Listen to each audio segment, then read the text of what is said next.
Ladies and gentlemen, we are gathered here today for a podcast. A podcast of no discernible worth, but yet still somehow comes out every week, every other week. Kind of depends what our personal lives look like. But we will enjoy the Two Schmoes Show. I'm Neith Miss Orion, and I'm a Schmo. And I'm Cairo, and I'm a Schmo. And welcome to the Two Schmoes Show. How are you doing this week, Cairo? I feel like I'm going crazy. Everything sucks. Okay, yeah. Why are you going crazy, good sir? I mean, we got a new speaker of the house. Yeah. And they're totally qualified, and they're going to act in everybody's best interest. And they're not, like, crazy. It just, nothing makes sense. Everything Nothing makes makes sense. sense. Everything makes sense. They're listening, Cairo. You need to give them a good message. Let them know everything's good. Is just simply remarkable that Mike Johnson, who has a name that sounds like so fake, like it sounds. Actually, let me check. I have his Wikipedia page open. I wonder if that's his birth name. It's probably Michael Johnson. James Johnson. That sounds like a more real name than Mike Johnson. His full name is James Michael Johnson. To me, So he picked a fake, boring name that sounds fake and boring. It sounds like, you know that like NES baseball game with all the fake American names? oh, I know what you're talking about. ProZD did a gag where he read through all of them in his like announcer voice. We gotta. Mike Johnson sounds like one of those names. It sounds like a name that somebody who's vaguely aware of American cultures and traditions would name an American character that they're writing when they don't really know what American names are like. I'm going to look up and see if we can find that name on there. There's some close ones. No, Google. I want the NES baseball names, not the fucking new baseball names. Okay. I got it pulled up. Steve McDykel, Yeah. Onsen Swelmy, Mm-hmm. Daryl Archideld, Anatoly Smorin. You know, I'm American, and traditionally I don't feel this kind of xenophobia, but this is amazing to me. This is for fighting baseball for the Super Famicom. Ray McShriff, Mm-hmm. Glenn Allen Mixon. That sounds like a porn star name. I don't know how, but it does. Most of them do. Mario McRowlin, Raul Chamberlain, Kevin Nagolin, Tony Smerick, Bobson, Yes. Dugnut. Yes. I highly recommend the ProZD reading of it. He's I just fucking love so Bobson. good. Bobson Dugnut. Willie Dustis, Mm-hmm. Jeremy Gride, Scott Dowrick, Sean, spelled SHOWN, Spelled shown. Sean, Yeah. Fur Coat, Yeah. Dean Wesry, Yeah. Mike Turk, No, that says truck. Truck. You're right. Mike Truck. You know, surprisingly, I'm this deep into the list. My dyslexia didn't fuck me up yet. Yeah. Looks like they were written by dyslexics. Yeah. Dwight Ratrogol, Yeah. Tim Sandale, Carl Dandleton, Mike Hernandez, Todd Gonzalez, and then, of Yeah. course, Mike Johnson. And then Mike Johnson. God, He's a hidden character. you got to put in the cheat code for him. Oh man. I'll say though, I think we got to work up to Mr. Johnson because don't want to blow it all right away. He is a real piece of work, and we'll get to him later. And by that you mean something that has a lot of quality behind it, right? Eh, God. we'll get into that. Yeah, well, I'll savor it. To start, though, bit of sad news. Apparently, Matthew Perry passed away of an apparent drowning at his home. Out of all the friends, he was my least hated one. Yeah. There's a quote from him somewhere that it's something like, if I'm the first of the cast to die, everyone will be shocked, but no one will be surprised. Ouch. Because he had such a bad drug addiction problem. He did? Oh, yeah. Oh. Very severe substance abuse, from what I understand. Oh, no. That poor man. Yeah. Very unfortunate.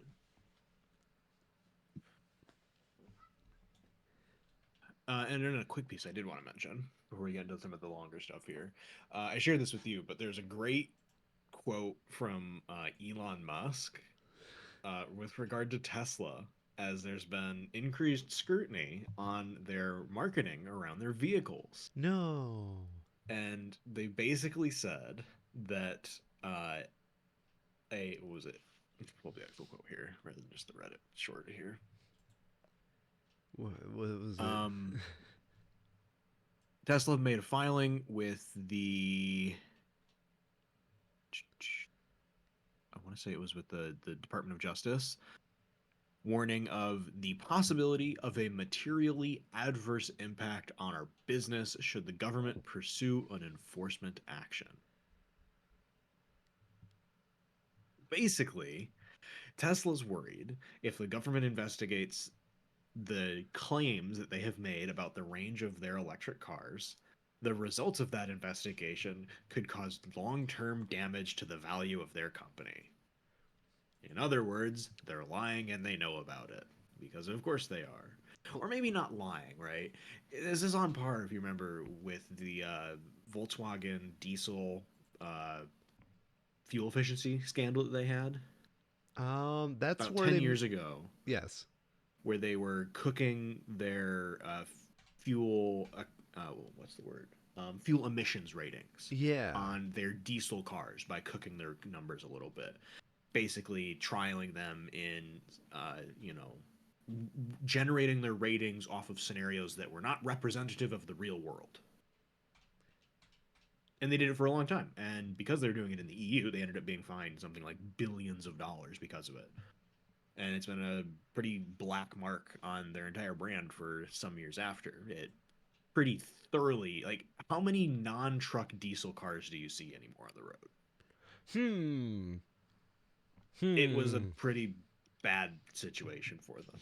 Yeah. And this is a very similar thing with electric cars in general. Tesla's not exclusive to this, but depending on how Tesla is performing their testing of it, they may be more guilty than the others, because electric cars, particularly in colder climates, are very well known to have radically different fuel efficiencies in ways that internal combustion cars don't, So where the cold weather causes the batteries to just become far less efficient. if it happens to your phone, it's going to happen to your goddamn car. I don't know Yeah. why so many people in Michigan are driving Teslas now. In Grand Rapids, Yeah, it's everywhere there I see there's like a Tesla on the street, and I'm like, I'm not too surprised. It's like the kind of thing that you just have to be aware of it, right? yeah, Particularly if somebody has like solar panels at their house, I think it makes a lot of sense to drive electric then, because then it's pretty much exactly free. But otherwise, yeah, it doesn't make a ton of sense yeah. in colder climates.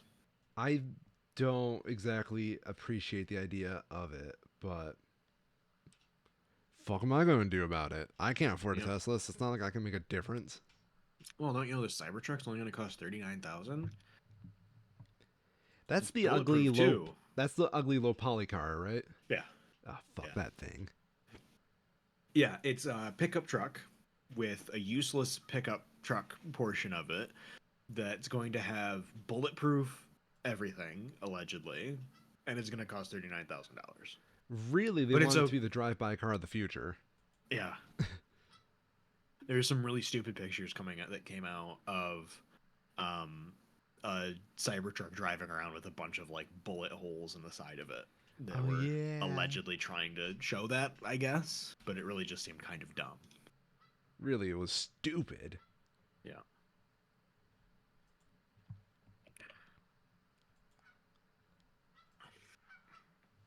All right. In other news, Uh, Mike Pence has dropped out of the 2024 presidential race. woo hoo. Brings up an interesting question because at the same time, I can't remember exactly which of the myriad cases it is that Trump's involved in. There have been multiple gag orders filed, basically telling Trump to stop issuing threats against members of the judge's staff. Yes. He has also violated those orders twice now and has to pay something like $15,000 between the two orders, the two gag order violations. One of them, though, specifically carved out uh, exceptions in the gag orders for his political opponents. That's suspicious. Not necessarily it in the way that free speech laws work. It does make sense, right? Well, yeah. That's been one of the major problem. It is fun. A gag order is fundamentally altering what freedom his speech has. And the tests that are applied to political speech are very different than what gets applied to just regular speech like you or I would make. So it did make sense that they would carve out these exceptions for, like, they named a couple of people who were both witnesses involved in the case and his immediate political opponents. But what do they do now that one of them is no longer technically one of his political opponents? It's a pretty remarkable amount of untested legal space that Trump is managing to find with these very stupid court cases. There's going to be like a whole dedicated like section in law school for like all the things Donald Trump has done. Mm-hmm. Oh yeah, just bunches of asterisks. Yeah. In fact, we should probably just amend the Constitution to like the Donald Trump amendment of you need to stop. Yeah.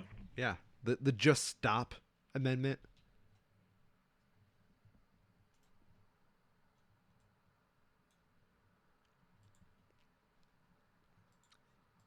So do we talk about the big guy now or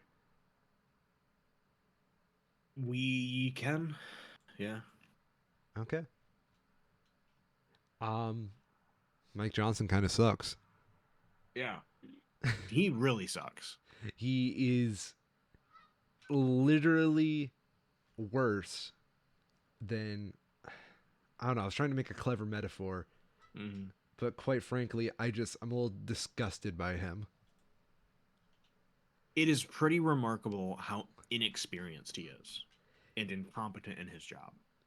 I love it. I'm going to pull up our messages from October 25th where you sent Yeah. they're not sending their best with all of his qualifications such as women have abortions after the baby is born. Yeah. Trump won 2020. January 6th was a legitimate protest. Mm-hmm. COVID was a hoax. Vaccines are bad. Social Security is a Ponzi scheme. I love that one particularly. Mm-hmm. Cut Medicare. Climate change is a hoax. Mm-hmm. And we started making fun of him, hazing him. Yep. And then, like, what was that? 2 hours and 38 minutes later, they elected him.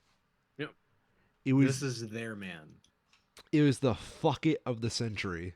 The best that the Republican Party has to offer, and it is exceptionally depressing. He looks like a kid that goes actually in the middle of class and reminds the teacher we have homework that night. Yep. Yeah. I don't like him. He's a member of the House of Representatives representing Louisiana's 4th District since 2017. Prior to that, he was a member of the Louisiana House of Representatives from 2015 to 2017. Neat. He was a lawyer prior to that. a professor at Liberty University, which is, you'll be shocked to learn, a private evangelical Christian university. So you're saying he wasn't actually a professor? Uh, he apparently taught classes at its Helms School of Government. He wasn't a professor. He was not really a professor, no. In September of 2016, Johnson summarized his legal career as, quote, defending religious freedom, the sanctity of human life, and biblical values, including the defense of traditional marriage and other ideas like these when they've been under assault. Mm, mm, mm, mm. I'll say, Wikipedia has a pretty extensive but not comprehensive list of his political positions. So let's run through them, shall we? I was ready for a marathon today. Let's fucking go. 2020 election. Main article attempts to overturn the 2020 US presidential election. Jesus.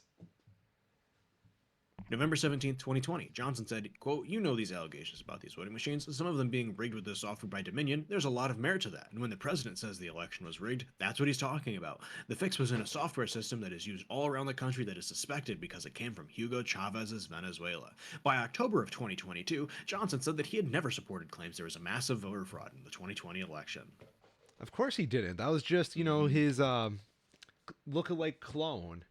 In December of 2020, Johnson led an effort in which 126 Republican U.S. representatives signed an amicus brief in support of Texas v. Pennsylvania, a lawsuit filed at the United States Supreme Court contesting the results of the 2020 presidential election. The Supreme Court declined to hear the case on the basis that Texas lacked standing under Article 3 to challenge the results of an election held by another state. Oh, he was behind that fucker?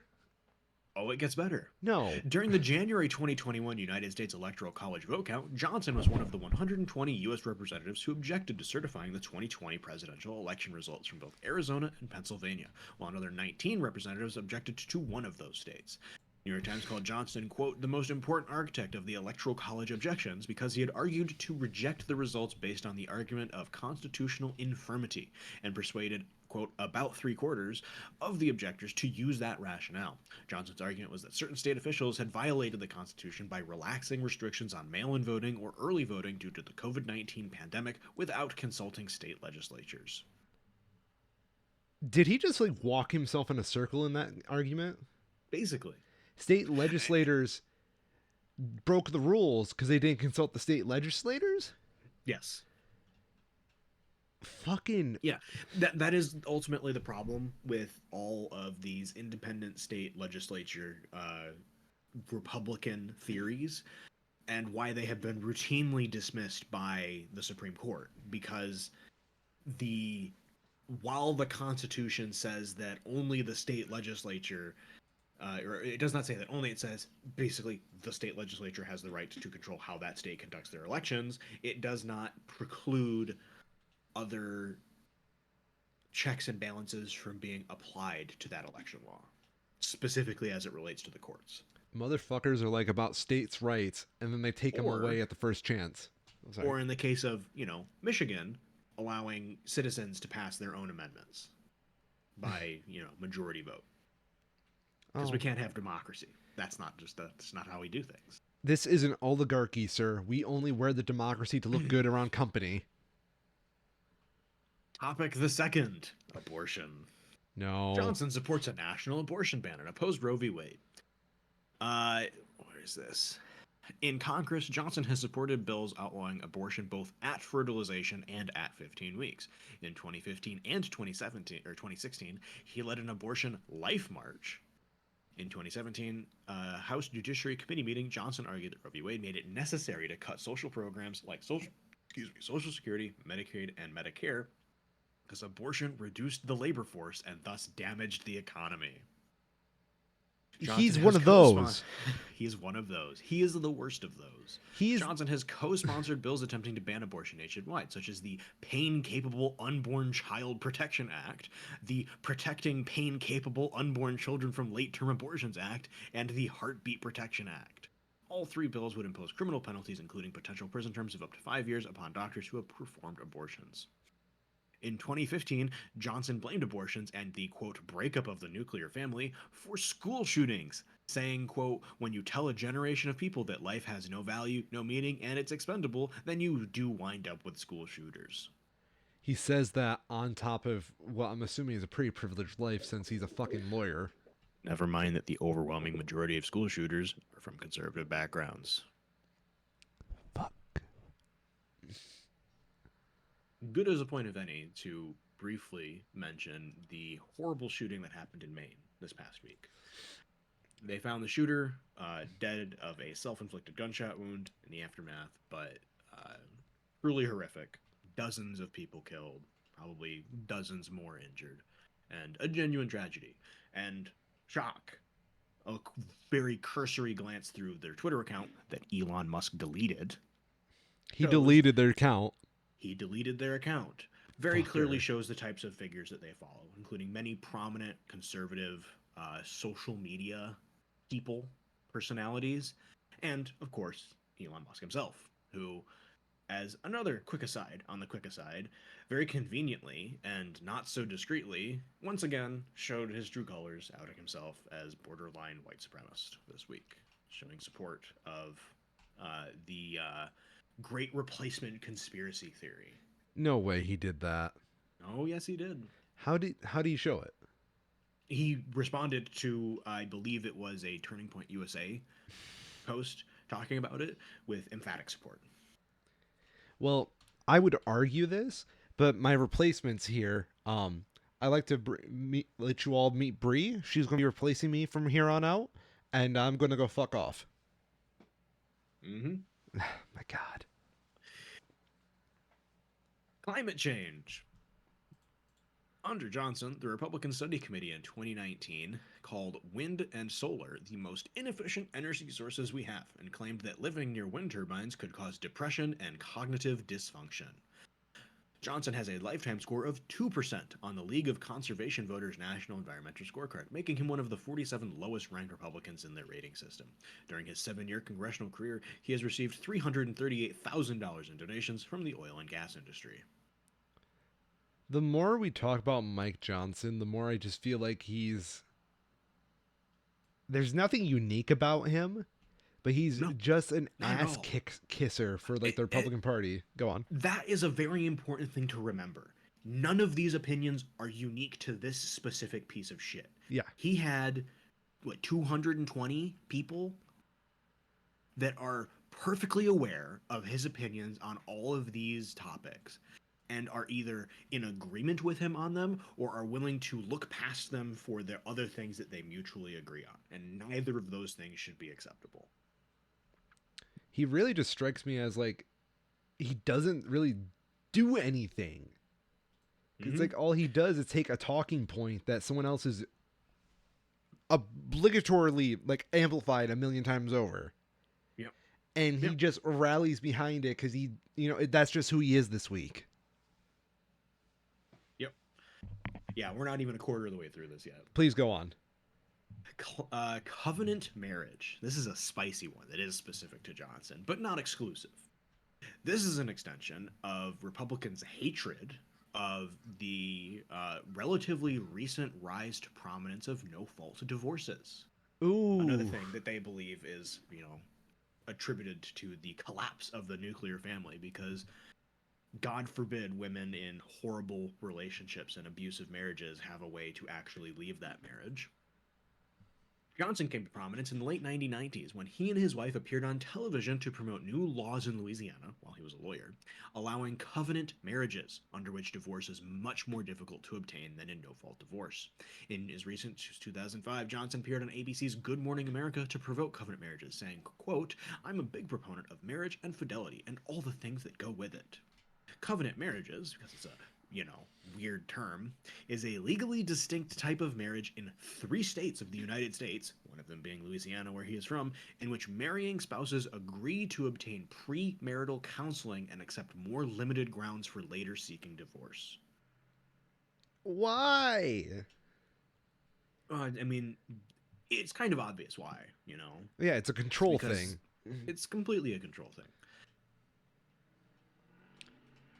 When they talk about going back to the good old days, they mean the good old days where women can't vote. Is By Johnson and even large. old enough to even remember those good old days that he so Oh, vehemently fights for?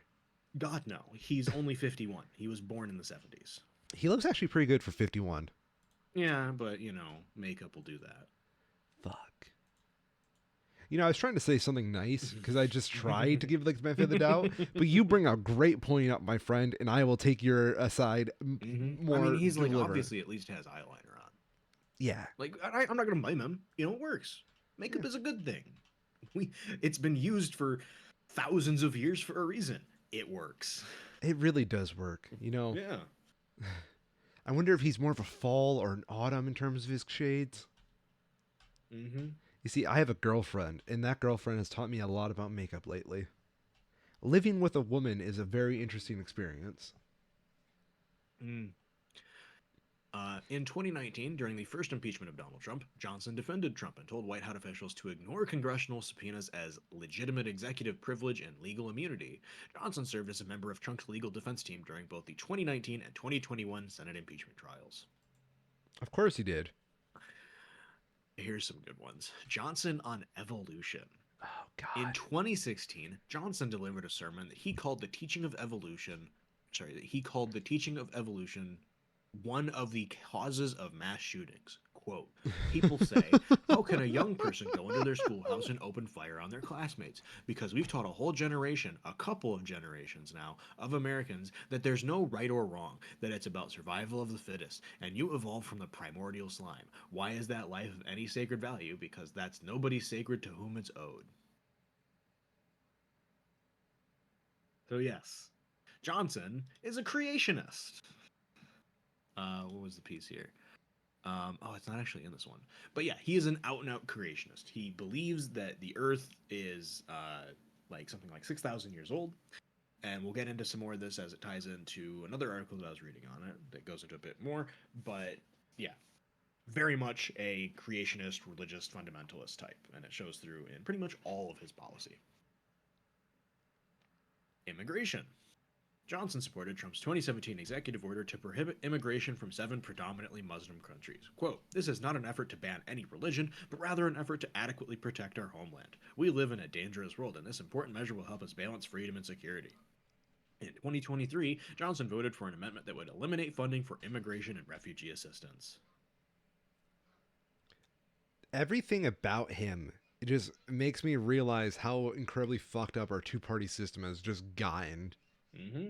Because it just creates a fuckboy like this who has actually no opinions of his own. And Mm-hmm. quite frankly, I feel like he's just wasting my time just repeating everything else. But go on. LGBT rights. This is a long one, would you know? Johnson has been a long term, outspoken opponent of LGBT rights. He called homosexuality sinful, destructive, and argued that support for LGBT support for LGBT equality would lead to support for pedophilia. In 2003 and 2004, Johnson wrote multiple opinion pieces for the Shreveport newspaper The Times on homosexuality. In one article, he wrote, quote, proscriptions against sodomy have deep roots in religion, politics, and law. States have always maintained the right to discourage the evils of sexual conduct outside marriage, and the state is right to discriminate between heterosexual and homosexual conduct, since the latter cannot occur within the confines of marriage. Homosexuals do not meet the criteria for a suspect class under the Equal Protections Clause because they are neither disadvantaged nor identified on the basis of immutable characteristics, as all are capable of changing their abnormal lifestyles. I think I'm starting to understand this guy. Like, Mm-hmm. he's very obviously educated in terms Oh, of, like, yes. he comes from a place of privilege, which, big Yeah. shock. But Yeah. I've realized there's ways to tell what he actually cares about versus what he's reading off a script. Mm-hmm. Whenever he goes fucking Poindexter and starts pointing out, like, the actual, like, here's why, I think that is where we find the actual Mike Johnson, which is, in a way, me surmising that he's a homophobe and he's very proud of, like, his argument for being a homophobe. Yep. In another article, Johnson called homosexuality inherently unnatural and a dangerous lifestyle. He argued that if same sex marriage was allowed, then we will have to do it for every deviant group. Polygamists, polyamorists, pedophiles, and others will be next in line to claim equal protection, including people who want to marry their pets. Johnson further concluded that allowing same sex marriage would put the country's entire democratic system in jeopardy. In another article, he wrote that unnamed experts project that homosexual marriage is the dark harbinger of chaos and sexual anarchy that could doom even the strongest republic. I fucking love this guy now. Like he's actually a wordsmith like myself, and I find a kinship with him. Shame that he's such a piece of shit on top of it. In 2005, Johnson campaigned against the GLSEN, American Education Organization working to end discrimination, harassment, bullying based on sexual orientation. Campaigned against their anti-bullying Day of Silence, telling NBC News that's cloaking their real message that homosexuality is good for society. Johnson opposed Lawrence v. Texas, which ruled that most sanctions of criminal punishment for consensual, adult, non-procreative sexual conduct are unconstitutional, as well as Oberville v. Hodge, which legalized same-sex marriage nationally. In 2002, Johnson introduced the Stop the Sexualization of Children Act, which would prohibit federal funding institutions, including public schools and libraries, from promoting or mentioning gender identity. The bill has been compared to the Florida Parental Rights and Education Act, that is going over splendidly there. In 2019, when Johnson chaired the Republican Study Committee, the committee published a statement criticizing the removal of clinical psychologist and conversion therapy advocate Joseph Nicolosi's works from availability on Amazon. The committee asserted that Amazon was engaging in censorship by declining to make Nicolosi's works available for sale. Because that's how things work. It's free speech. Of course it is. Yeah. Amazon is clearly the government. It's always been the government. What the fuck are you talking about? On October 25th, 2023, the day Johnson was elected Speaker of the House, Human Rights Campaign President Kelly Robinson called him, quote, the most anti-equality speaker in U.S. history. Yeah. Medical marijuana. In 2016, Johnson opposed the expansion of medical marijuana in Louisiana. He argued that medical marijuana can actively worsen some conditions, specifically epilepsy, quoting the American Epilepsy Society's studies that it can cause, quote, severe dystonic reactions and other movement disorders, developmental regression, intractable vomiting, and worsening seizures in children with epilepsy. Never mind that, if you have a child with epilepsy and you're aware of that, you would just not give them marijuana. No. If you legalize marijuana, everybody has to take it, don't you know? Yeah. We are a country where if one of us does it, we all have to do it. Johnson opposes raising the minimum wage because of course he does. That's a quick one. Prayer in public schools. In April of 2018, Johnson joined Republican State Attorney Jeff Landry and Christian evangelist Kirk Cameron to argue under the First Amendment for student-led prayer and religious expression in public schools. Johnson and Landry appeared with Cameron, who spoke on a promotional video at prayer rallies at the First Baptist Church of Minden in Bossier City. The gatherings were organized by area pastors in response to a lawsuit filed in February against the school board and the superintendent. Smith and the board were accused of permitting teachers to incorporate various aspects of Christianity in their class presentations. So, Johnson, yes. He was teaming up with Kirk Cameron Saves Christmas, Kirk Cameron? Yes, that Kirk Cameron. That Kirk Cameron. To make promotional videos advocating for prayer in public schools. I'm sure he'd be fine if other religions did the same thing, but our next topic, separation of church and state, makes it very clear that he's not. I love it. Johnson has referred to the so-called separation of church and state and has asserted that, quote, the founders wanted to protect the church from an encroaching state, not the other way around. And then Social Security and Medicare in 2018, Johnson said that entitlement reform, which I believe is very broadly the U.S.'s spending on things like federal and state social assistance programs. Okay. Says that entitlement reform is his number one priority, adding that cuts to Social Security, Medicare, Medicaid, and interest on the debt have to happen yesterday because they are an existential threat to the American experience. So, hey, now that he is, Speaker of the House, looming threat is the debt budget. I wonder if he'll be able to coordinate a budget with his Republican colleagues that includes paying down the U.S. debt. You know, I think First time for everything from a Republican. I was about to say, I think if they all pulled their money together, they could probably all take a pay cut, and that can go towards the debt. Mm-hmm.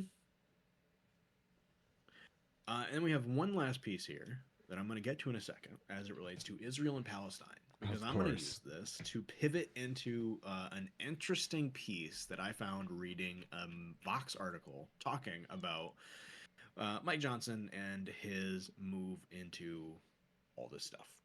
Okay. Because you'll be shocked to learn that Johnson is an outspoken dissident against sending continued aid to Ukraine. No way. Who would have guessed? He is also in favor of aid to Israel and against No aid going to way. Palestine. And it all ties this up into a really neat bow. On Israel and Palestine. In February of 2020, Johnson visited Israel with the 12 Tribes Film Foundation, calling the trip, quote, the fulfillment of a biblical prophecy. What? And this is a very common theme amongst these sorts of, you know, evangelicals, right? There is a not insignificant number of people around the world as well, but Americans, and in addition to that, their representatives, that have started to more and more fall into this idea of like rapture level doomsday events that are coming. And as we've seen, right, Internet Historian, I think it was, made a really good video on a handful of the more recent and widely well seen doomsday predictions that were happening Oh, like that in like one radio dude? yeah in like the early 2000s, Yeah. late 90s. Um, as those people, same people who were advocates of that happening then, have seen things just not happen, the tone of them has started to pivot into the nature of them deciding that, maybe God's not going to do it for us. Let's take it into our own hands. And what do you know? There just so happens to be a large scale military conflict happening in fucking Israel. So, we're going to get to an interesting point here because budget discussions are going to have to continue to happen where people like Johnson are going to be having to decide whether or not they're going to continue to allow military support to be sent to Ukraine or not. Well, it's not the Holy Land, duh.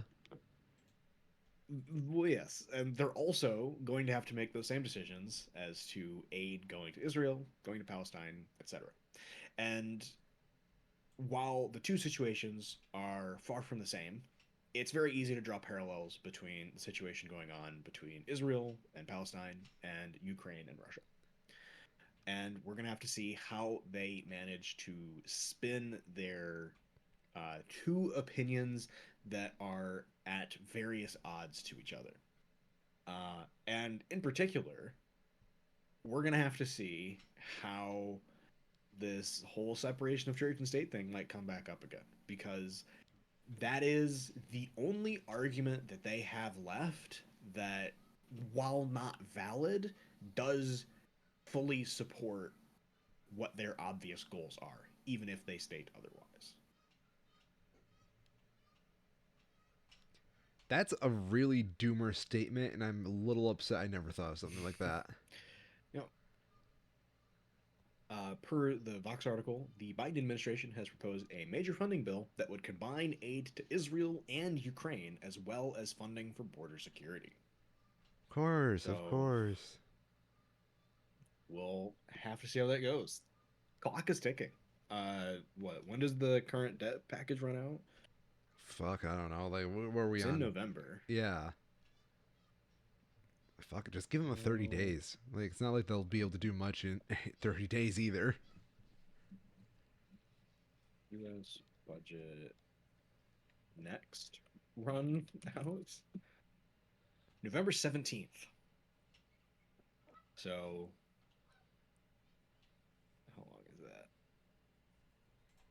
Three working weeks, Johnson. Time to get to work. Well, he's got to wait a moment to see what the other Speaker of the House is going to say before he says anything. Mm-hmm.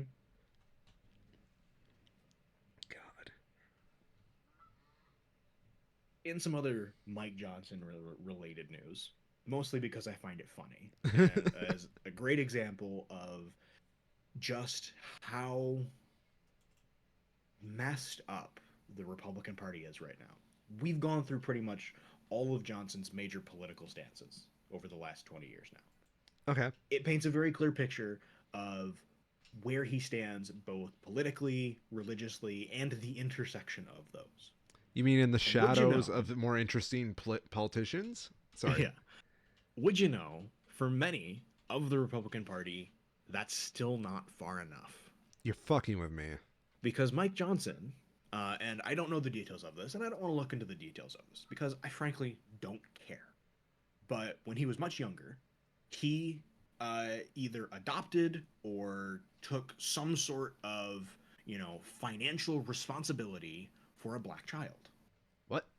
Not substantially younger than himself. I believe it was when he and his wife were in their like mid to late 20s. They brought a teenager black child under their roof and basically raised them for a long time. They now have children of their own much later. Okay. I believe the person that they, adopted may not be the legally correct term, but from everything I've been able to find in Kirk's researches, there is no actual evidence of some sort of nefarious ulterior motive, right? At the Good. time, he wasn't a politician. He was just a lawyer. And while he clearly had strong political motivations for pretty much the entirety of his life, there's no reason to believe, from what I've seen yet, that this action of his was motivated politically. So, stepping that aside, the fact that he has a black son, and he has talked about this openly, it's not some secret. He's made comments talking about how life for his black son is much more difficult than life for his own children, who are white, of course. Mm-hmm. And the far right doesn't like that, going so far as to call him an undercover Democrat. So you're telling me the 1 inch of humanity Mike Johnson has Yeah. proven to have Yes. in our investigation is Mhm. not good enough. No, not for them. This is a legitimate quote from Johnson, right? Mhm. And it does show both that he is, it's conflicting, right? Because it shows that he's a human being capable of compassion. He's just choosing not to use that compassion when it comes to certain topics. Classism. Quote, they have different challenges. My son Jack has an easier path. This white child. He just does. The interesting thing about both these kids, Michael and Jack, is they're both handsome, articulate, really talented kids, gifted by God to do lots of things. But the reality is, and no one can tell me otherwise, my son Michael had a harder time than my son Jack is going to have simply because of the color of his skin. And that's a reality. It's an uncomfortable, painful one to acknowledge, but people have to recognize that's a fact. I love how he says you have to recognize that, not you don't have to do anything about it. Mm-hmm. Even though he's in a position to do something about it. Yeah.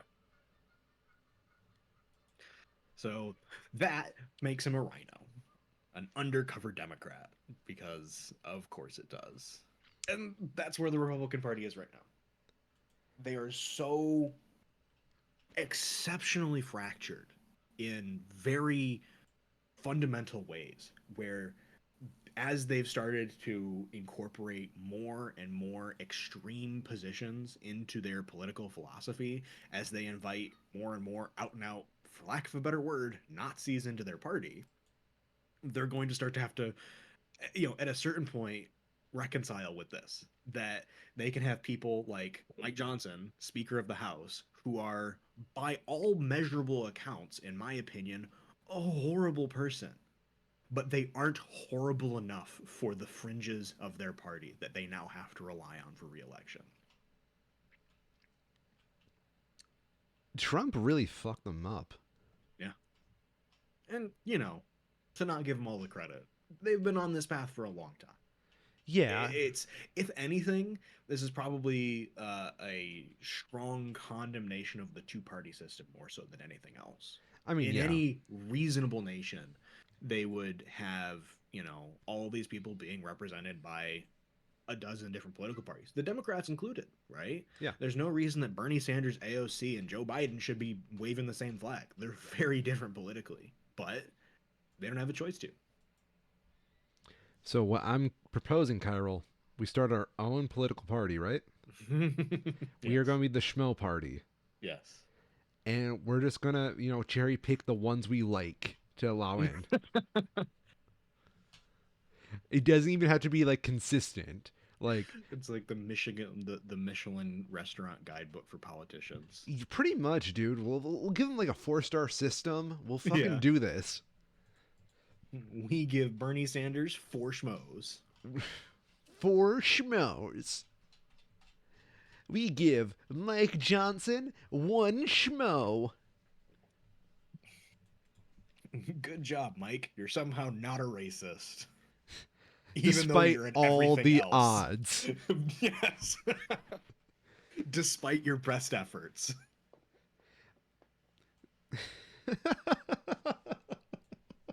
Mm-hmm.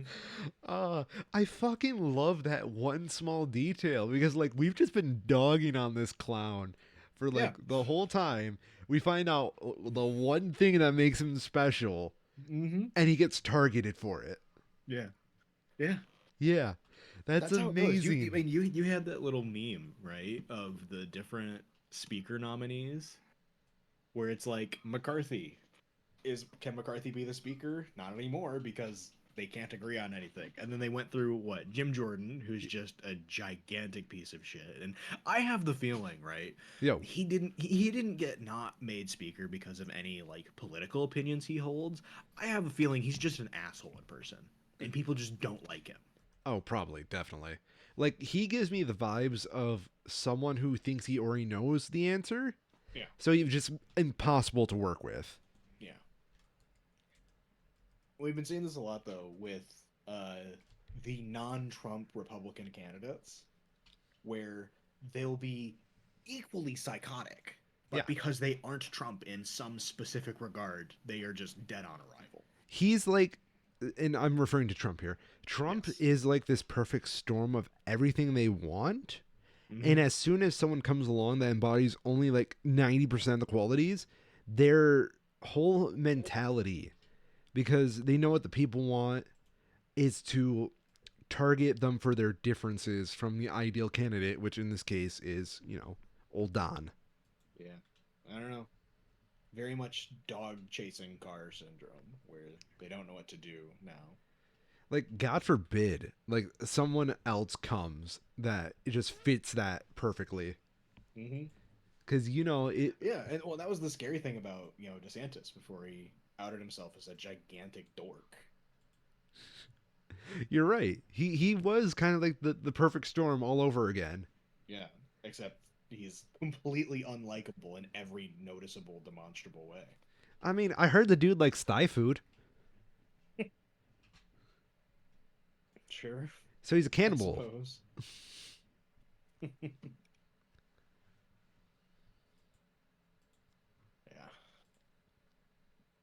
Yeah. We also have there's bunches of stuff happened with the Trump cases ongoing. Notably, who all is it? Sidney Powell, Oh, yes. I forgot Kenneth about this. Cheeseborough, and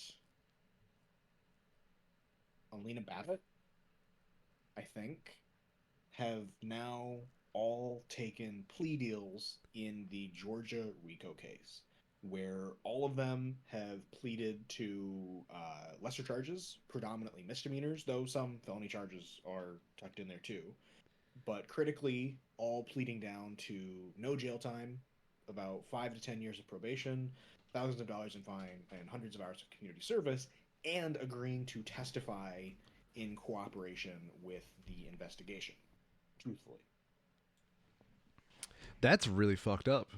Notably, all three of them are lawyers, and we have. It's very funny to see this playing out in like real time, but this is like an IRL prisoner's dilemma, You're right.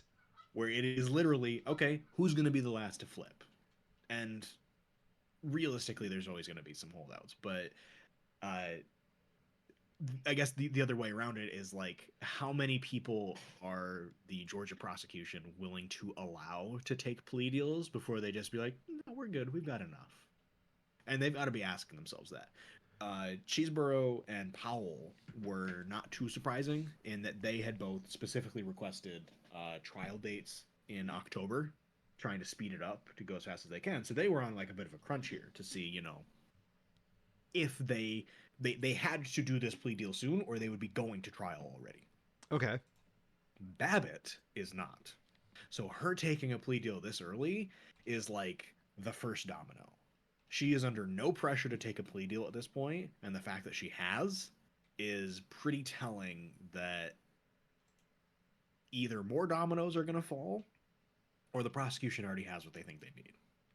And I think realistically, Cheeseborough was probably one of their big targets. Powell and Babbitt are pretty. I'm trying to think of a nice way to phrase this. Superfluous? Largely incompetent at their jobs. Really, I They're think not good lawyers, right? I interpret it as, that No, go ahead. they're pretty much there just for the fucking show of it, because they're these big Absolutely. personalities. It is just a show for them to take the plea deal. Oh, well, maybe. I think it's, if I somehow got myself into a situation like that, a plea deal is definitely the right choice, right? Because, Yeah. they did it. And they're managing to get out of this without spending a day in jail.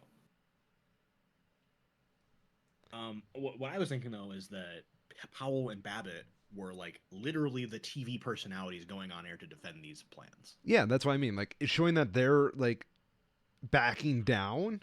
Right. It's just, you fucked. Yeah. Compare that with Cheeseborough, though, who is, by all accounts, a pretty good lawyer. He, he's not bad, at least, right? Like the Giulianis and the Powells, they're like very obviously incompetent. Cheeseborough seems to know his job well enough. So the fact that he is both taking this plea deal and agreeing to cooperate, right? There's doubt as to whether someone like Sidney Powell is actually going to cooperate when it comes to being called for testimony. But Cheeseborough is, by all accounts, very rational and would make a very good witness, being the sort of purported architect of this scheme. So, if I was, any of the other, I think, 17 defendants, I'd be a bit nervous as to where this goes next. I can only imagine what it's like in Donald Trump's head right now. Mm-hmm. Like, we do have a bit of an idea because he's broken the gag order in DC twice now. good.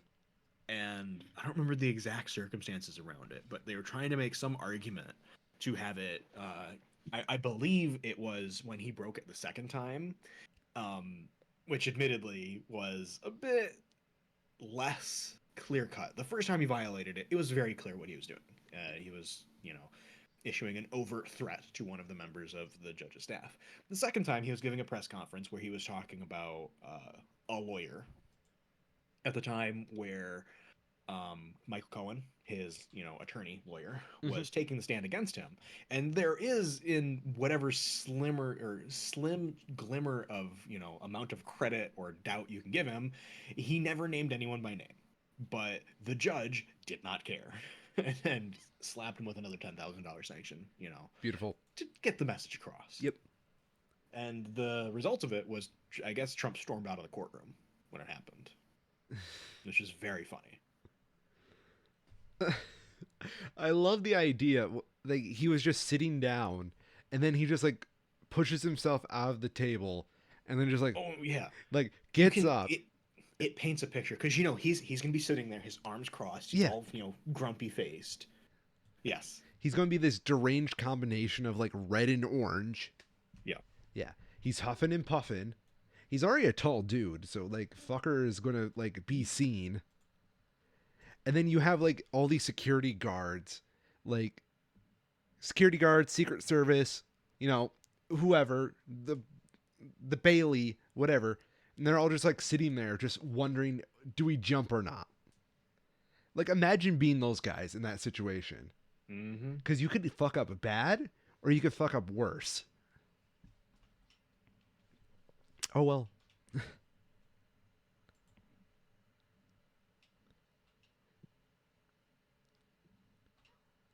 Isn't Trump also like really hurting for money nowadays because he took that bail loan?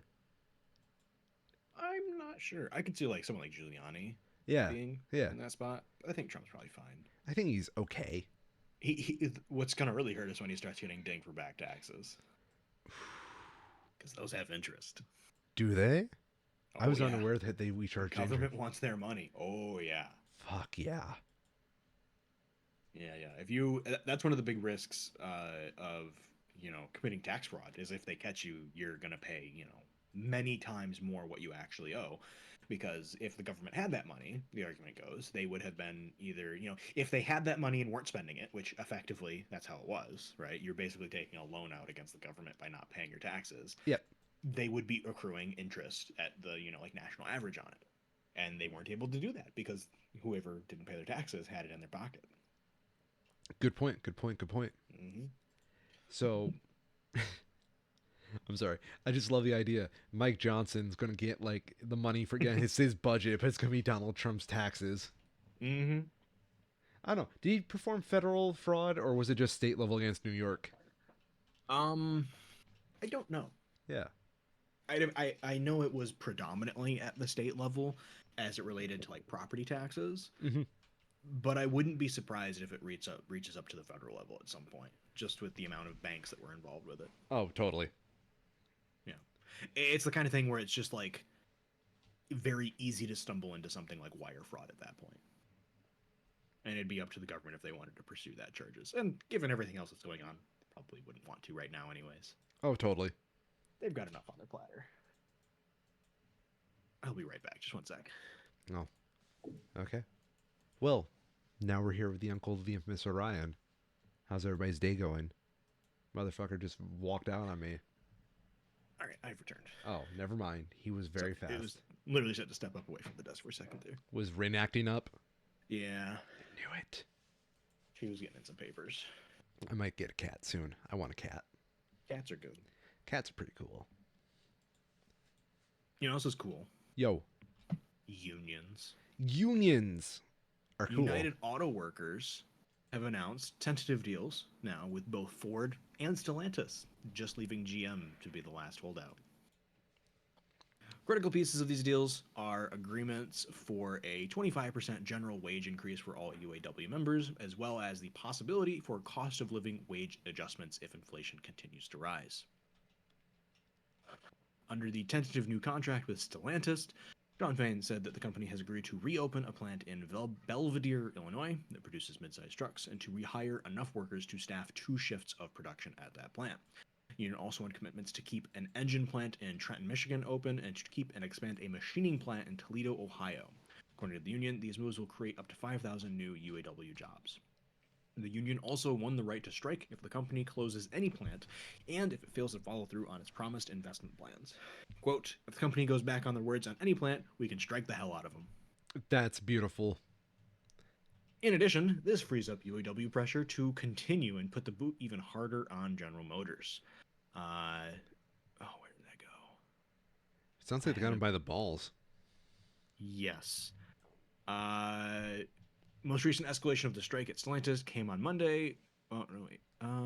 That's the wrong one. Well, the short of it is that they are shifting their attention to more GM plants and initiating more strikes there. Yeah, they're fucked. Yep. 2 down, 1 to go. Boom. Let's go boom, unions. Boom. Let's go unions.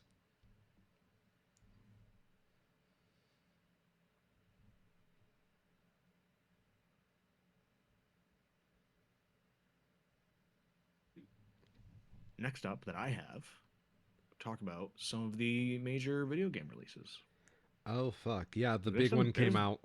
There's a lot of pretty big ones. Yeah.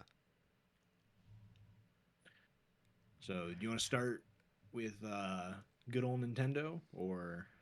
Do you have a different preference? You're talking about Mario, right? Yeah. You know, I've been trying to keep myself hidden from that because I want Okay. the wonder to be preserved when I eventually get to Okay. play it. Okay. But it looks fucking good. Yeah. Every review I've seen of it is overwhelmingly positive Who in kn- that it is probably the best two, like, not to get the expectations too high, but the best 2D Mario game since Yoshi's Island is what I've heard repeated multiple times. That's impressive. That's a high bar. That's a game that hasn't been touched for like 30 years. Yeah. Do you want to take a guess what the open critic percentage is? Oh, let me see if 90. this is let me see what this is accurate. No, it's higher. Sorry, I was looking at the wrong percentage. Yes, the critic average is 91 Fuck. with a 98% recommendation. Yeah, that sounds about fucking right. Yeah. Who knew if you paid your staff well and then gave them time to work, creative people get shit Mm-hmm. done? Mm-hmm.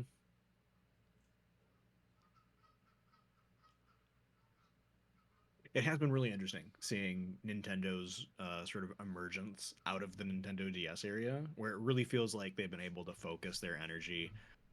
Being able to focus their energy on a single console has noticeably improved the quality of the games that they're putting out for that console, in my opinion. Yeah, it feels like they have a singular vision once again.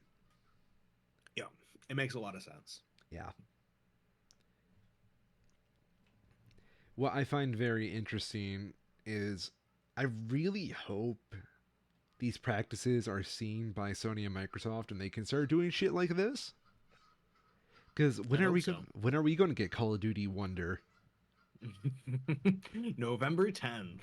Oh, I'm so excited. They took a lot of inspiration from Mario on this one. They gave the devs Yeah, yeah. double the dev time. Call of Duty Modern Warfare 3 is a direct continuation of the time that Mario got his hands on an AR-15. Mm, that sounds amazing. Mm-hmm. Mm-hmm. Releasing the same day as Super Mario Wonder, though, Marvel's Spider-Man 2. The Barbenheimer for guys who don't leave their mother's basement. Yeah. Which has the same 91 average rating and the same 98% critic recommendation. I don't think there has ever been a same day release like this so evenly matched. You know, it's weird because like I was more excited for Wonder, Mm-hmm. but I have like way more opinions on Spider-Man. Yeah. Yeah, I am a big Spider-Man fan, like comic Mm-hmm. wise. Mm-hmm. So like anytime I see like a new adaptation, I always get like a little bit of curiosity. I've read the Wikipedia plot line just to kind of see what they did for the story. I've Mm-hmm. not seen much of the gameplay. I know it's Mm-hmm. got a Venom in it, and I like the Mm-hmm. Venoms. Um, I think it's a really cool concept, and I really hope and fucking fuck the adaptations in movies and whatnot take a little bit of a note from these games because, Mm-hmm. quite frankly, I think they're doing Spider-Man justice. Yeah. My favorite part of this release by far has been seeing people's response to how they treat the like simultaneous shared world thing between Peter and Miles, because that's the big gimmick in it, is that you have both Peter Parker and Miles Morales both as Spider-Man in this game, Yep. and at any time you can switch between one or the other and just immediately start playing as the other character. Okay.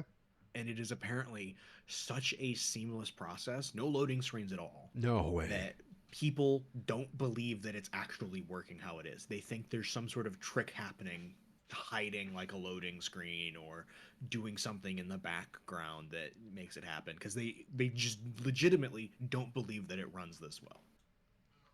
But by all accounts, it seems like it just works like it.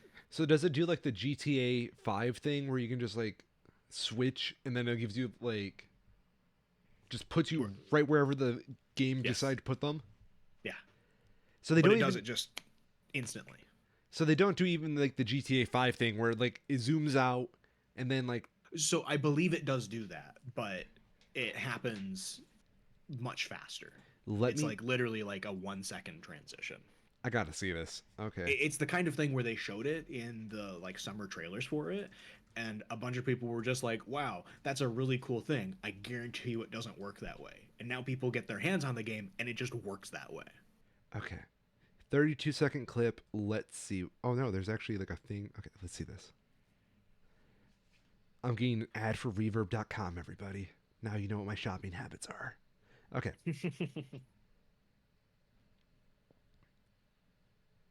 So watching it. What the fuck? Yeah, it just goes. I swear that's a fucking edit. Yeah, it seems like it, but it apparently just works. So you just press the button and it starts the cutscene right away. Right, but it's not a cutscene. Yeah. It's rendering in real time. But it looks like it because it just happens. If anything, I think this is probably the best argument in favor of the way Sony handles asset streaming over their storage with the PS5. Because it's the kind of thing where, you know, you couldn't do that on a computer. It just wouldn't, the overhead that computers have would cause that process to just not work. I'm You so know, having to sorry. account for, yeah, everything. I'm watching it and I know I'm watching the gameplay. I Yeah. can see them press the button, but Yeah. my mind thinks there's an edit. Yeah.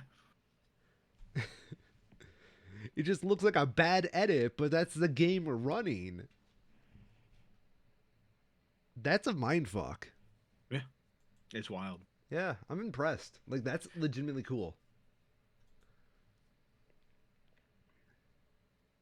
So yeah, you were saying about PCs? But yeah, the thing with the PS5, right? There was a bit of controversy because the storage that the PlayStation 5 uses is just M.2 standard connection storage format, same as a computer would use.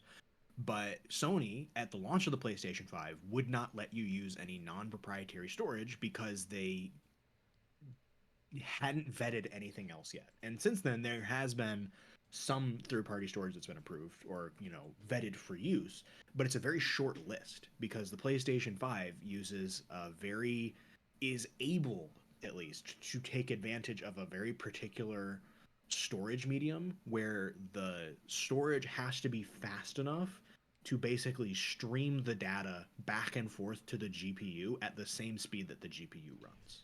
So it's basically just playing a very fast game of tennis with the Kind assets. of. Kind of, yeah.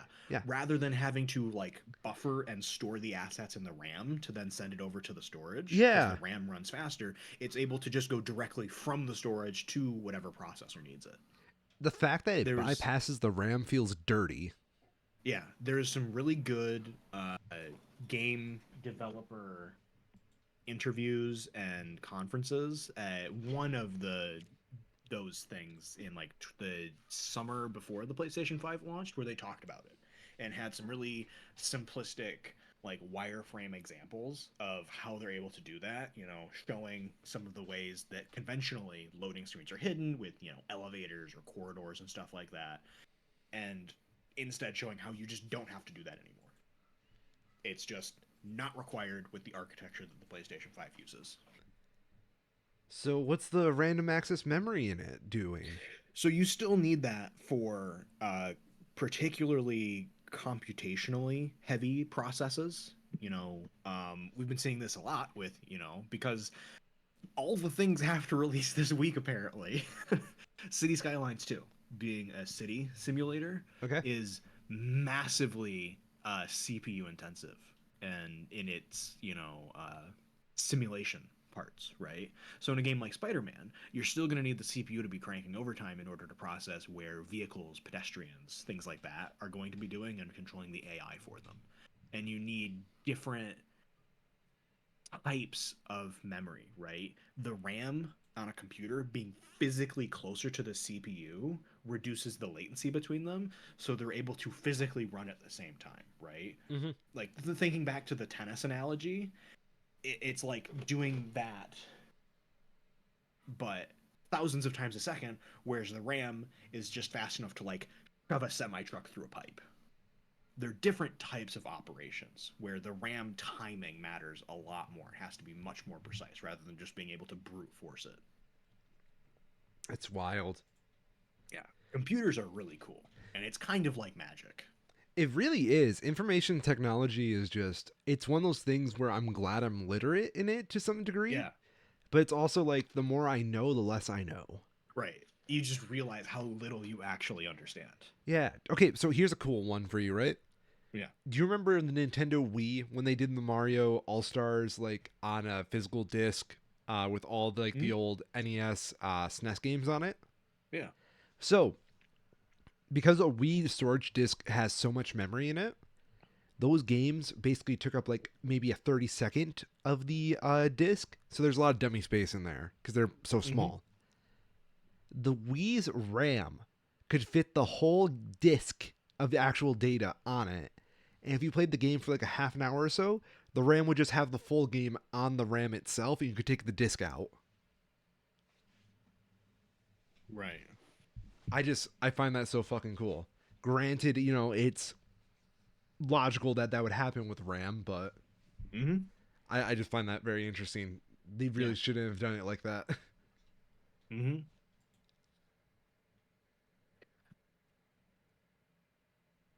Somehow, we still have more game releases. What the fuck? Okay, let's go. Alan Wake 2 Finally. finally is out, and it is apparently very good. They spent 90% 14 years average, on this. 93% recommend. Um, I didn't realize it, but apparently, Control apparently crossovers heavily in the like post game with Alan Wake, which in hindsight kind of makes sense thematically, right? In terms of how their science fiction is portrayed. Okay. But it is kind of neat that they are apparently like canonically in the same universe. This has been the year for video games. Mm-hmm. Damn. Yeah, it's been pretty wild. So I'm gonna try and see if my computer can actually run Alan Wake 2 because mine is 4 years old now, and it's always been kind of like a mid-tier system, and it's getting to the point where it's like noticeably chugging with some of these new releases. Oh no. But it seems like it's a really good game for a computer. Obviously, Super Mario Bros. Wonder is a Switch exclusive. Spider-Man 2, PlayStation 5 exclusive. This one, PlayStation 5, Series XS, and PC, and it apparently looks fantastic, which is cool to see. That's good. Mm-hmm. I feel like with how exclusivity has been working lately, Yep. anything that tries to be cross platform is going to be like not looking that great compared to like its, what's the word I'm looking for? Contemporaries. Mm-hmm. Yep. A release this week that I will be able to play on my computer, though, that I am very excited for, is the Metal Gear Solid Volume 1 Master Collection. Ooh. It is all of the first three Metal Gear Solid 2 Sons of Liberty, and Metal Gear Solid 3 Snake Eater, basically in their original formats. No remasters or nothing. This is just porting them to modern devices and being able to be purchased and played. Huh. I don't say this often, but good job, Konami. Because it is so hard to play these games now. And we'll have to see if they continue with it for some of the like side games and as well as 4. But if they do, that would be very nice to finally have like the series just be accessible again without having to go and like buy a PlayStation 2. Ports are really going to be more valuable once we go into the next generation. Yeah. Finally, in kind of the weirdest news I think of the last couple of weeks, did you hear about the Analog 3D? Fucking what? The 4K Nintendo 64. Not an emulator. It is an actual third-party Nintendo 64 using FPGAs to replicate the original circuitry of an N64.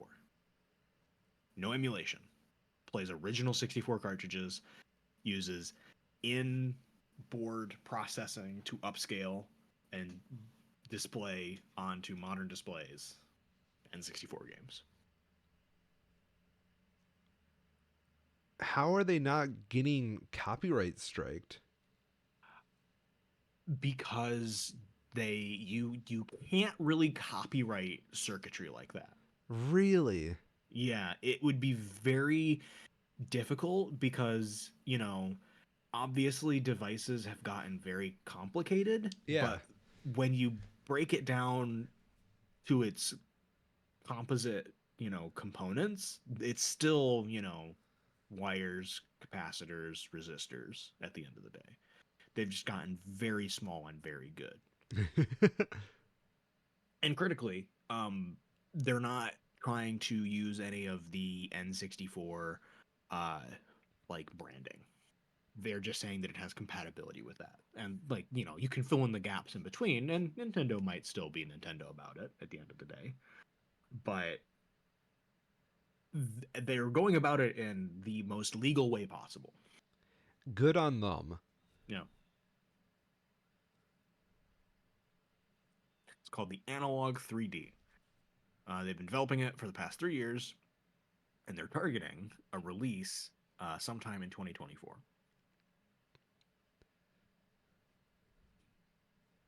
I can dig it. I like that Mm-hmm. idea a lot. Yeah, it makes sense. And it is cool that. Do you know what an FPGA is? No, what is that? So it's an acronym for Field Programmable Gate Array, where rather than using the original like physical circuitry and software that the N64 would have had, it is effectively a way of emulating in hardware, where it's a highly controllable component that you're able to uh, manually change the processes that it's able to do in order to emulate the switches and the gates that the N64 would have had. It's very expensive, That but sounds it's expensive. it's cool that we've gotten to the point now where you're able to do that at all. And it's realistically going to be, in maybe like 5 years, the only way that we'll be able to start doing hardware emulation of like original PlayStation 2s or even a PlayStation 3 Hmm. because of how architecturally dense those devices are. Having these, it's like the brute force method, right? Yeah. We can't do this in software because it's too complicated to do that without having like a supercomputer. So instead, we'll just do it in hardware. And it's cool to see it's starting to get to that point at least. And I think that's also probably one of the big pushes that stuff like this Metal Gear remastered thing is existing at all.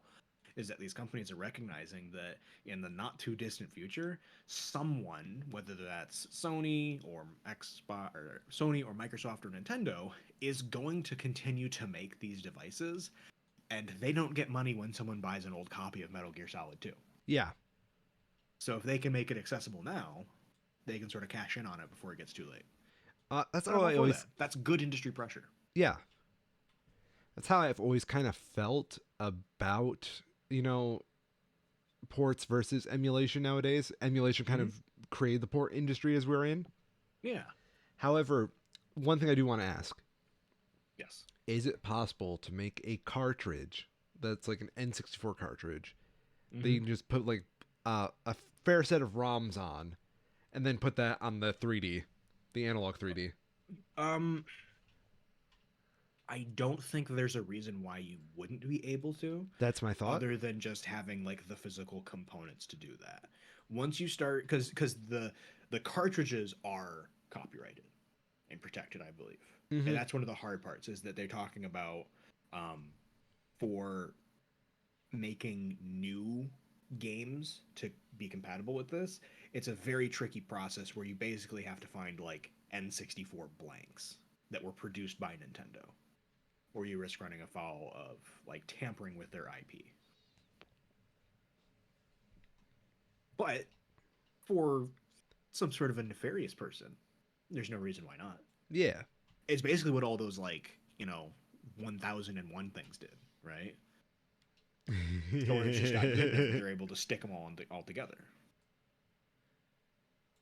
And in theory, as long as you're doing like, homebrew not-for-profit stuff, I can't think of a reason why Nintendo would be adverse to that, legally speaking at least. I know they wouldn't like it, but I don't know what recourse they would have as long as you're not making money. Fuck if I know. I don't think they Yeah. legally have any standing if you're not making money. Yeah. Did you hear about the Sega Sonic thing that happened? No, what happened? I didn't catch when it exactly did, but I heard about it this week where apparently Sega sued a web comic of some kind that was being run with Sega's characters, and an agreement was made rather than, the bring coming to the end of the suit, where the writer of the comic agreed to make, because it wasn't like, smut or anything like that, Okay. but they agreed to make certain alterations to the comic to be more in line with Sega's preferred presentation of their characters, No way. including stuff like Sonic no longer being allowed to cry. It's stuff like that. That's cool, but also like fucked up. It's kind of fucked up. Sonic, by law, is no longer allowed to show strong emotion.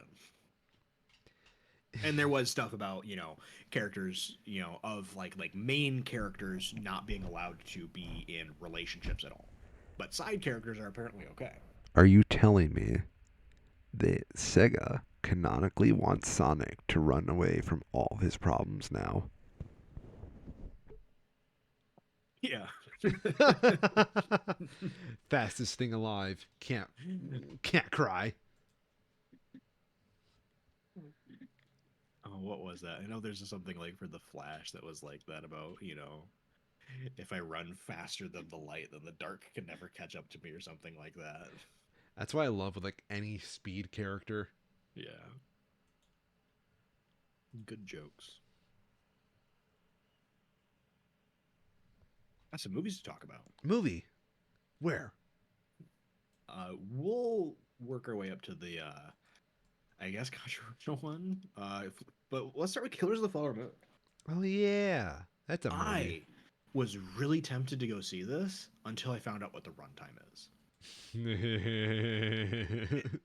This is something I'll be glad to watch at home after I'm in a position where I can like pause it and go use the bathroom, because 3 hours and 26 minutes, like, on the one hand, get fucked Zack Snyder.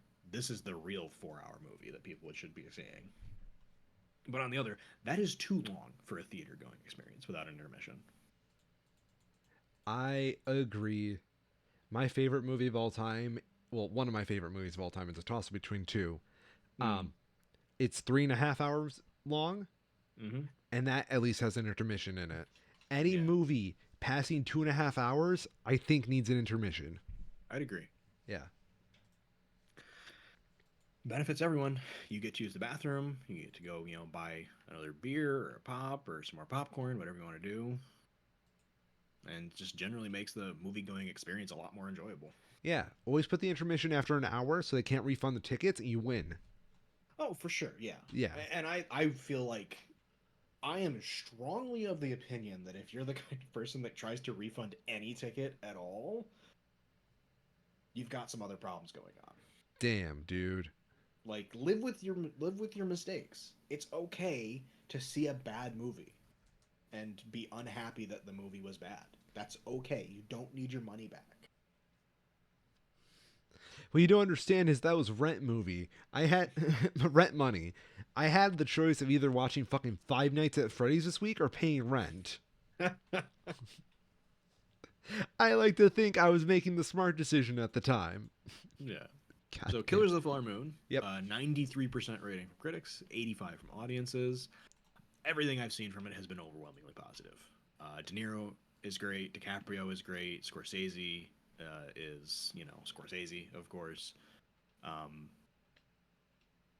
Very cool, both to see these actors doing great performances with a great director, but also the content of it is equally important, and it's great to see it being presented in the manner that it deserves to be. in a piece of art and cinema like this. Yeah, I agree. So very cool. Please put an intermission in it, Scorsese. Yeah, It won't hurt us, yeah. Daddy. He should know better. I feel like that had to be a deliberate choice, and I don't know, like, Like, dude's like 80, isn't he? yeah. No way he's sitting anywhere for 3.5 hours without pissing himself. Damn, dude. Scorsese, if you'd like to challenge that, please email us at Yeah. and we'll have you on the podcast to defend yourself against this meanie Chiral. Absolutely. Yeah. God damn. Someone else who might need defense. No, that's actually a terrible segue. uh, Apparently, John Cena has another movie that's come out. It's called Freelance. It's a 0% on the tomato meter right now with 21 reviews. It is an action comedy.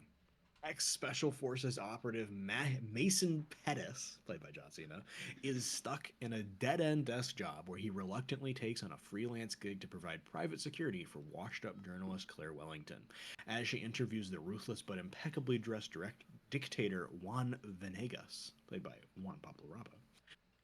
When a military coup breaks out, just as she's about to get the scoop of a lifetime, the unlikely trio must figure out how to survive the jungle and each other in order to make it out alive. Fucking done. That line right there. Survive the jungle and each other. No. Yeah. No. Yeah. Fire that person. Take away their degree. Do something. You cannot write that in a fucking film description. No. I'd also point out that the premise is basically The Incredibles. You're right. Fuck you. Why did you do that? Oh my god. John Cena kind of looks like Mr. Incredible. I'm not gonna lie. Yeah. Like an off-brand, yeah. White dude. That's all we need. I should watch The Incredibles again. That's a good movie. It's a very fucking good movie. Mm-hmm. Good movie about a midlife crisis. So, Freelance. Critics rave, there's an impressive nothingness to Freelance. No romance, no comedy, no action. That's Brian Tallarico of RogerEbert.com. Globe and Mail. John Cena deserves better, and so do we. Lifeless, generic, confusing, unfunny mess is so glaringly out of touch with reality that it makes your head hurt. And I kind of love how sometimes when we see these kinds of things, it's like, mixed but negative kind of stuff. But all of these are ones or lower. Like, did you know RogerEbert.com's rating scale goes to 0.5? They probably had to make that just for that. It goes to a 0.5, apparently. I've never seen that. Why is Allison Brie in this? Why is Christian Slater in this fucking film? Why? I was wondering Slater too. That's very strange pick. Yeah. Like, full disclosure, there's 6 people in this movie. How? Yeah. I imagine there's probably more. They just don't have them listed. This is a money laundering scheme. Probably. John Cena needs money. Then the director's also got like 3 more movies after this that have not come out yet. Yeah.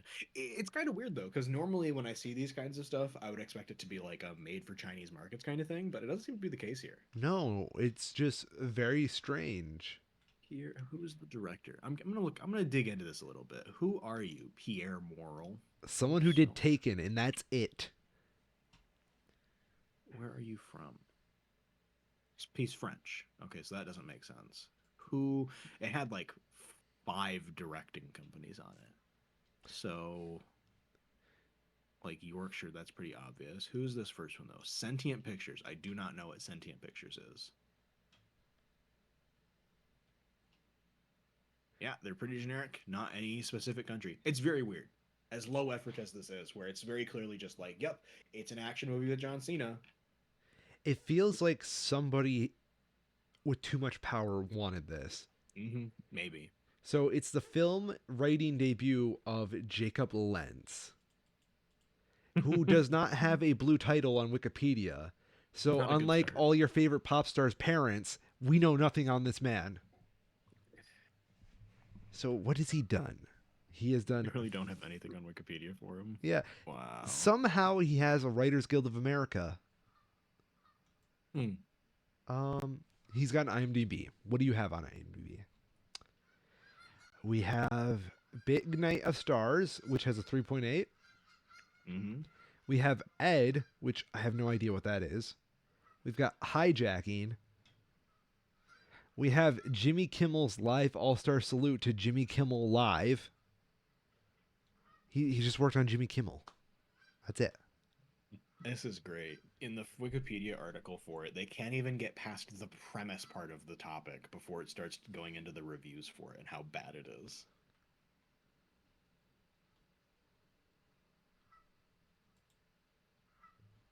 So this is just some dude from Jimmy Kimmel writing a vanity project. Why does that not surprise Maybe. me? It's weird.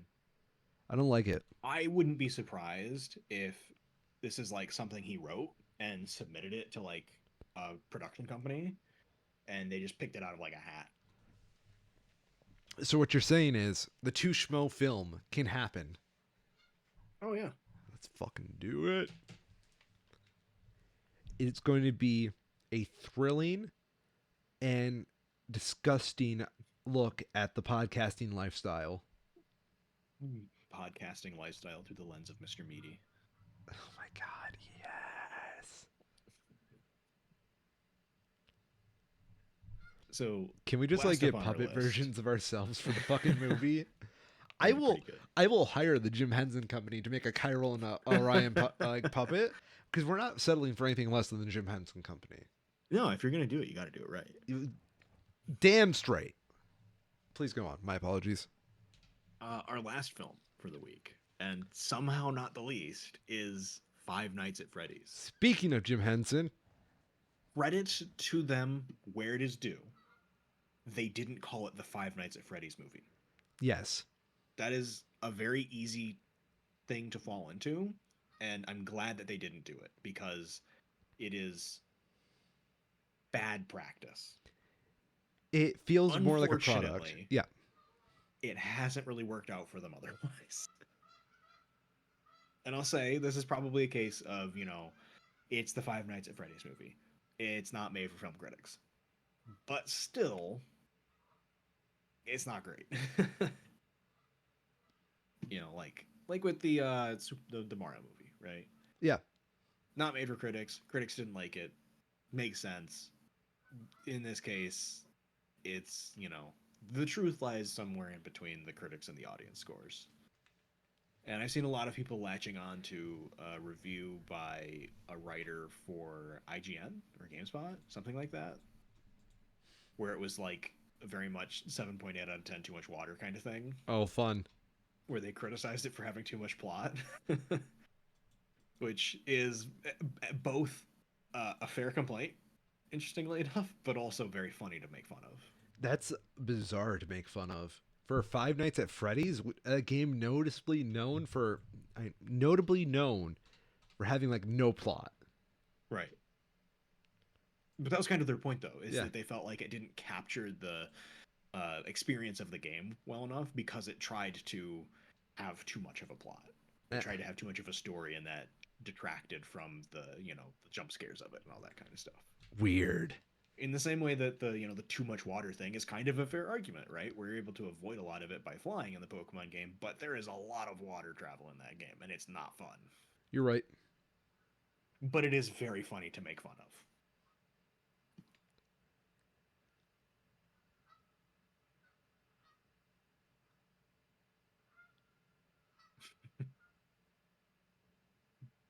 There's also quite a few of the reviewer scores that are people who clearly don't know what Five Nights at Freddy's is, and were just like told to go watch it by their editor or whatever.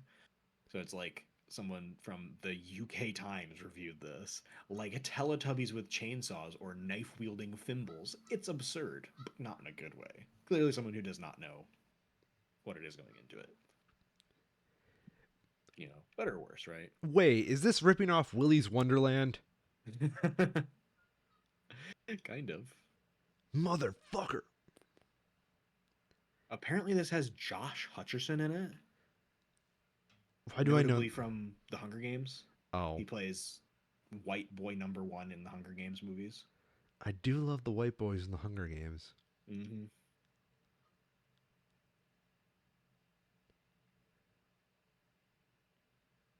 Yeah, that's all we got. With the time we have left, I wanted to mention I was gone last week visiting some family in Canada. Uh, Very sobering experience, and I now have zero desire to ever move to Canada. Whoa. I kid you not. I was hanging out with our old roommate Chancel, Yeah, and motherfucker and I were talking about you going to Canada and whatnot because he was wondering where you yeah. were. And I'm like, Hmm. yeah, he's just scoping out the place because he's going to fucking move there eventually. Yeah. Eating my words No, right now. it has genuinely been the kind of place that I've always thought about, right? Yeah. Because there is so much of Canada that is still very much wilderness, Yeah.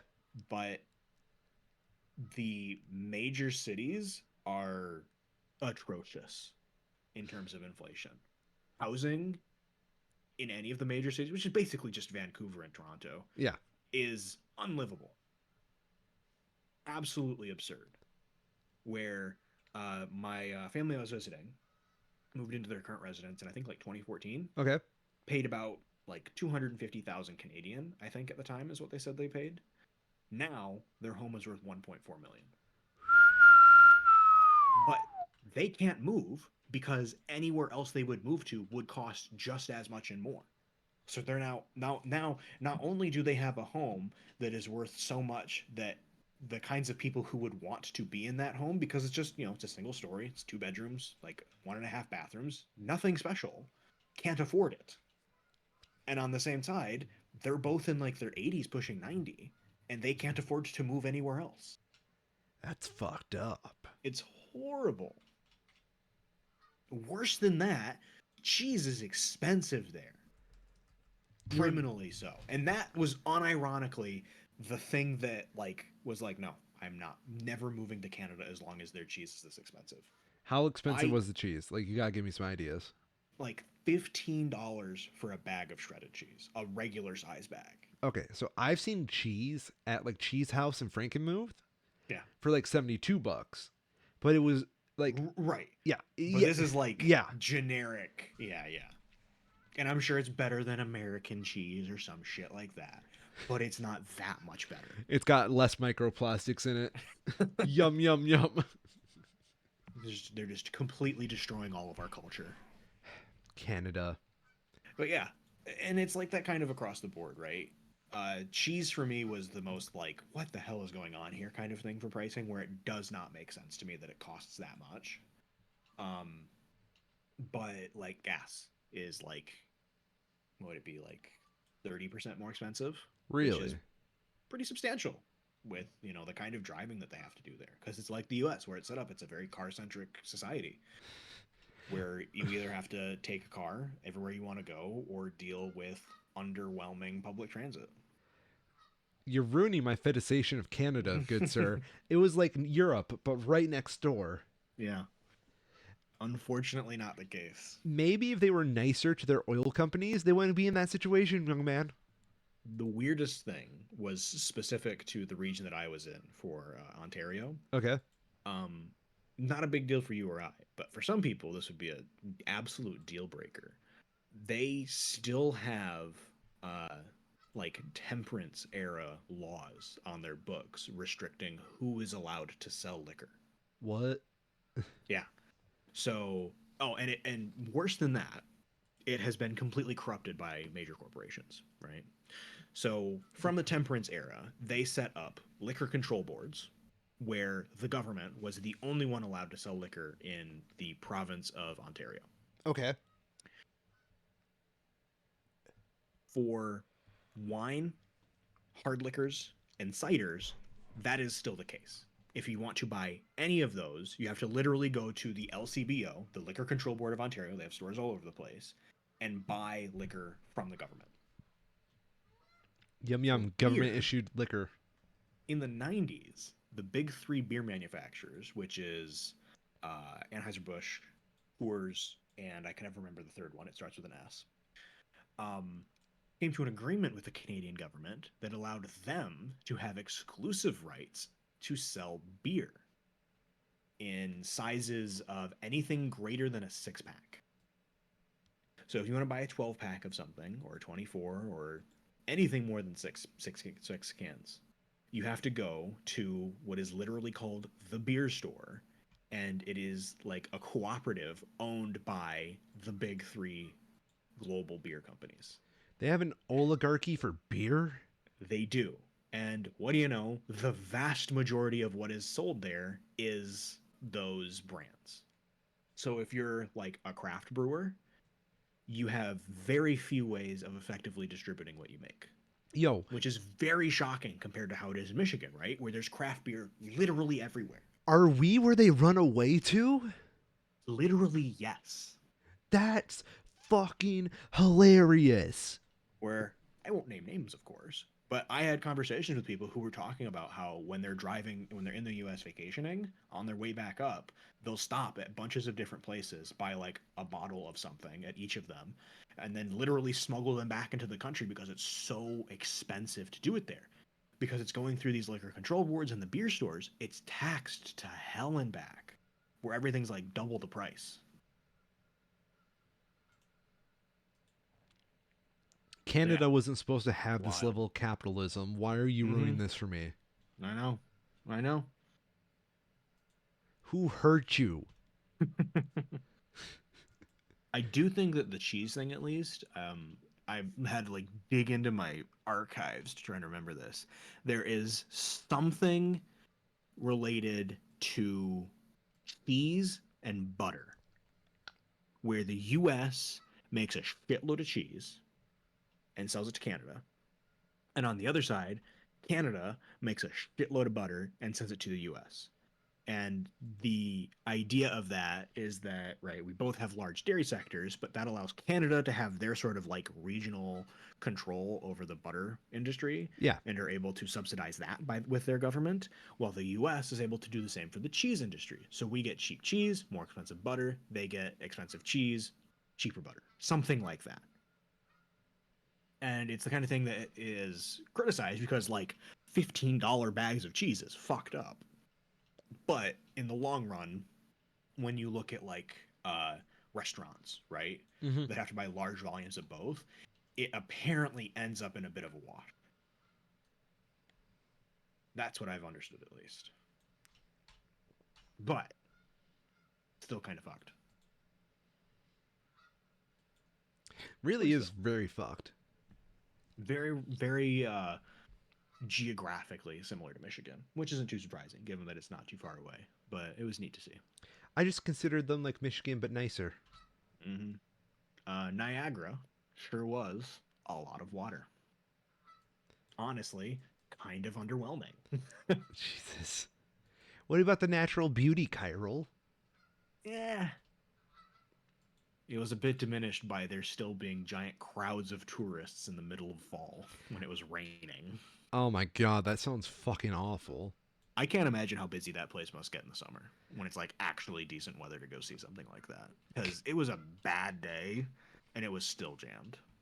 So I went on a vacation to Tennessee recently, Mm-hmm. and we went to go to like the highest point in the Smokies to kind of Yeah. get like a nice view of everything. Once we started going up there, clap of thunder, starts raining, everything kind of sucks. But we go up there anyway because we're like, fuck it, we're already more than halfway there. Like maybe we'll get lucky. We get high enough above the clouds themselves, and would you believe it? Above those rain clouds were more fucking rain clouds. So we're hanging out there and it's miserable. It's high up, so the winds are very fucking aggressive. And I'm just like, fuck this. Fuck these mountains.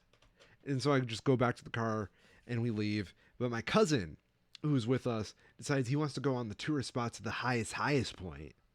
So he does that, right? He fights these terrible winds, all this rain, can hear thunder underneath him. No biggie.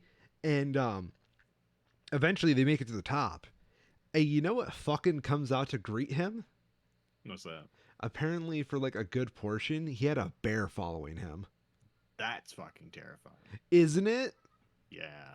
Yeah, because like apparently a tourist turned around and they screamed bear. and he's like in the back of the group because he's a little bit older, and he turns around. Yeah, fucking bear. Jeez. Yeah, dude. Fuck the Smoky Mountains. Bears are never worth fucking around with. No, dude. Like, so my mom's from there, so I've heard the bear spiel a million times because we go up there. Mhm. Everywhere you go in like the Gatlinburg, Pigeon Forge area, since those are fucking tourist traps, they're Yeah. like, if you run into a bear, stay the fuck away. Yeah. We are not responsible if your dumb ass gets mauled by a bear. Yeah. Which I Pretty think much. is a very, very responsible message. And I I would can't like blame 'em. to extend this to our viewers right now. Stay the fuck away from bears. Yep. Yeah. Bears are very cute on the internet. In real life, they're big. They will kill you. They will eat you. They like that's the fucked up thing about bears, right? Like they have no business being this fucking adorable when they can fucking swat me and have me on the floor crying for mommy. I'm probably not even crying. I'm probably dead. Mm-hmm.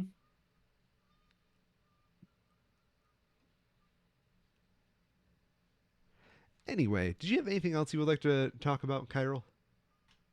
I did want to mention, because I don't really have much to say other than just mention it, how I have been finding it fascinating now that Xbox, having purchased Bethesda, has a bit of a desirable exclusive in Starfield. Yeah. And Sony, of course, has Spider-Man. That has been very funny seeing the sort of reignition of the console wars now that COVID's wrapped up. Oh, you're right. Like I forgot we all kind of got over that for a while. Mm-hmm. Where do you sit on the console wars, Kyril? I think it's all very stupid.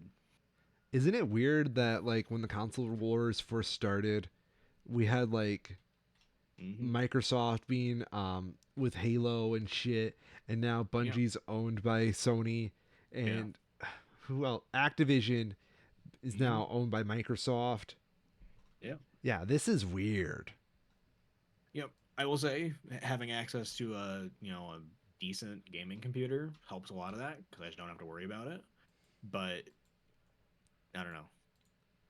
Console exclusives make sense, but they're not anything worth getting worked up over like people seem to. I don't think you understand. Spider-Man 2 is very impressive, but I have Mario turning into a goddamn elephant. Have you seen any of the memes for that? I've seen a couple memes. Nintendo did a really cute one about Bowser seeing Peach turn into an elephant. Oh, I one that I saw wasn't. I wouldn't call it cute. What the fuck did you see? So apparently, when you complete levels in Mario, it Okay. will apparently show like a little screenshot of something that happened during the level. It's supposed to like highlight like the Overwatch, like play of the game kind of thing. Okay. But it just shows a picture of it, and some of them are unintentionally kind of inappropriate looking. Is that where I got that picture of Elephant Luigi fucking Elephant Daisy? Yes. Fuck that. Oh my god. Nintendo. Nintendo. And it's quite funny. That's great. I'm upset, but that's great. Yeah.